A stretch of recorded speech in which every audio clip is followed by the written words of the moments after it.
I'm wondering, is there such a thing as self-abuse?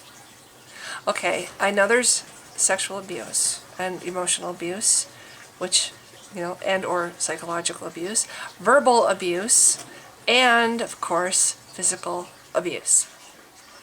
I've heard of all those terms. I don't know if I've ever heard of self-abuse. And yet it seems to me that self-abuse is the most prevalent of all of the types of abuse and the most difficult to remedy. Everybody abuses themselves. They don't have to come from an abusive past. Everybody abuses themselves. I don't think there's a person alive that does not abuse themselves at some point in their life.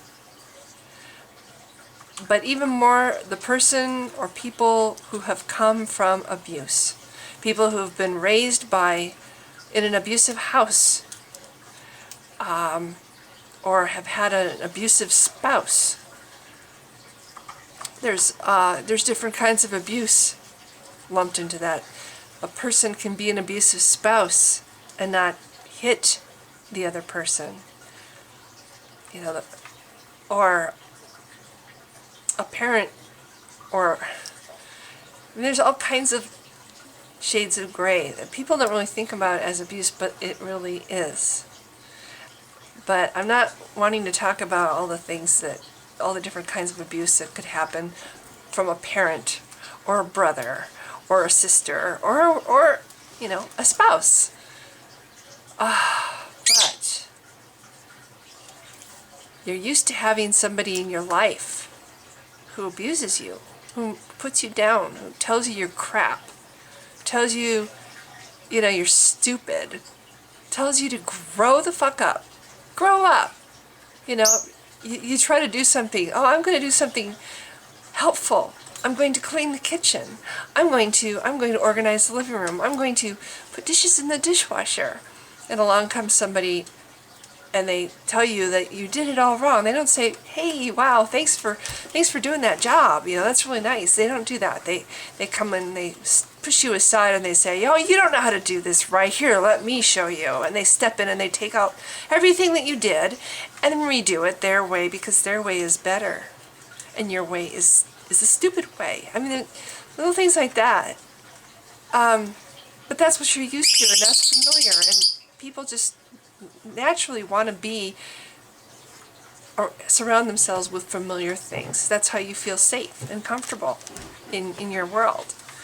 So if part of what is safe and comfortable in your world is abuse, and there's nobody else to do it, you're going to do it yourself. You're going to abuse yourself. I really think that for at least, especially I should say, people who have known abuse from a spouse or a parent or a sibling are more likely to be self-abusive, and habitually so, to the point where the other abuse has stopped years ago. But that person is still walking around constantly beating themselves up. Constantly. Verbally, emotionally, physically beating themselves up. I don't know. How do we stop that? How do we even understand the kind of damage to self-esteem, to self-image, to confidence, to a person's potential, to a person's ability to function? How much does that damage people? How much has that damaged us as a society? All these people walking around feeling like they're crap, and it doesn't even matter if other people see them as wonderful, because they see themselves as crap. They aren't good enough. They're not, I'm sorry you like me, but I'm not good enough to be your friend. I'm really not. I'm shit. I'm just going to bring you down. I don't deserve you. You're smarter than me. You just, I don't belong. I don't belong in your circle of friends. You deserve so much better than me. I'm just crap. Look at me. I'm never going to get any better than this. This is it. I'm This is who I am for the rest of my life. I'm always going to be a failure. I'm always going to be damaging to everybody. I'm stupid. I'm a loser. I'm ugly. I'm fat. I'm slow. I smell. I mean, whatever the thing they say to themselves, I'm unorganized. I'm illogical. I'm not creative. I'm not good enough. I have no sense of rhythm. I sing off key, so I'll never sing. I'll never sing even when I'm happy. I'll never sing because I sing off key, and nobody wants to hear me. Nobody wants to hear what I have to say because I'm a nobody. I'm stupid. People walking down the street with their shoulders kind of, bent forward and their heads down, and they don't make eye contact with anybody because, oh my God, they're embarrassed. They don't want anyone to see them. They don't want to be seen. They're like, don't look at me. Don't look at me. I'm hideous. I'm hideous. I shouldn't even be on this planet. I don't belong here. Nobody wants me. Nobody loves me. Nobody cares. God, I just wish somebody would just run me over. Do the world a favor. Get me out of here. I should be shut in. I should be shut in a closet. I should be shut in my room. I should be ignored. People shouldn't even hear me. And then if they do hear you, that's the other thing. It's like, oh my God, somebody's nice. Somebody likes me. Oh my God, somebody actually thinks I'm good. Somebody thinks I have value. Somebody thinks I don't know. I just lost my train of thought. It's like, even that could destroy. Even that. You're going along and you have all these things and you see this bad coming at you because it's inside you and you're putting it out there and you're reading it on other people. This is self-abuse. You're saying, I'm all these horrible things, and you're basically looking at people and imagining that that's what they all think about you. Or if they don't yet, they certainly will eventually. They'll discover it about you. They'll discover that you're a piece of shit and you're garbage and they're not worth anything. And what the hell were they thinking, trying to like you or be your friend? You don't deserve friends like that. You're going along like that, and all of a sudden there's somebody who says, every time you have something negative, they say something back, and it's like, oh, and it catches you. And then you slowly realize this person doesn't reflect me back. This person is giving me a different image of myself than my own image.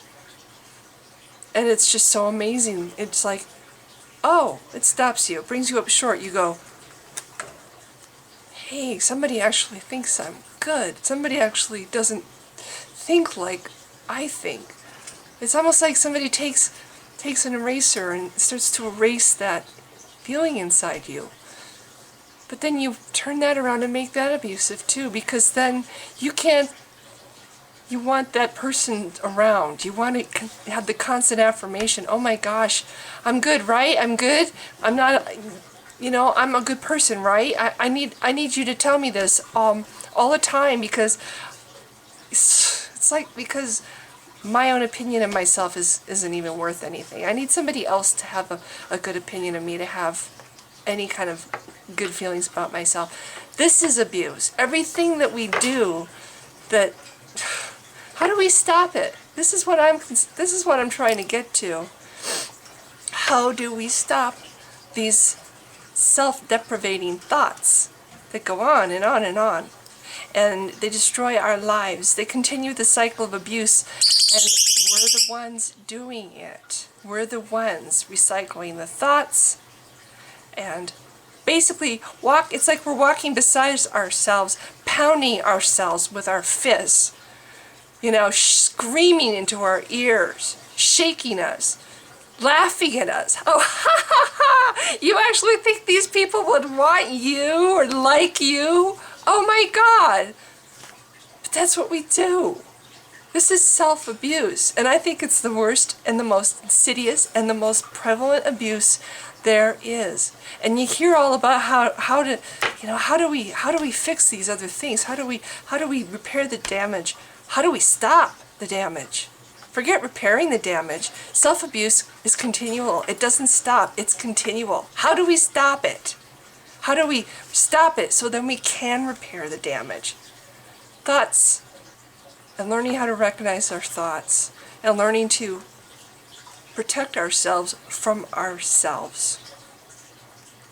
That's how we stop. That's how we stop. Identifying our thoughts, becoming aware of our thoughts, picking and choosing what thoughts we want to believe. That not only helps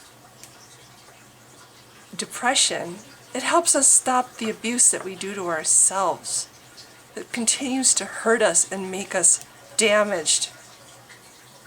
So anyway, once again, I've come up with a 10-minute, almost 11-minute thing that I originally thought would be really short. But it hit me while I was watching this movie, and I'm like, God, I need to talk about this. So if there's not a term called self-abuse, there really needs to be, and there needs to be books about it, because I think it's the most damaging form of abuse, and definitely the most persistent and the most prevalent. Okay, I'm going to say goodbye now. Thank you for listening.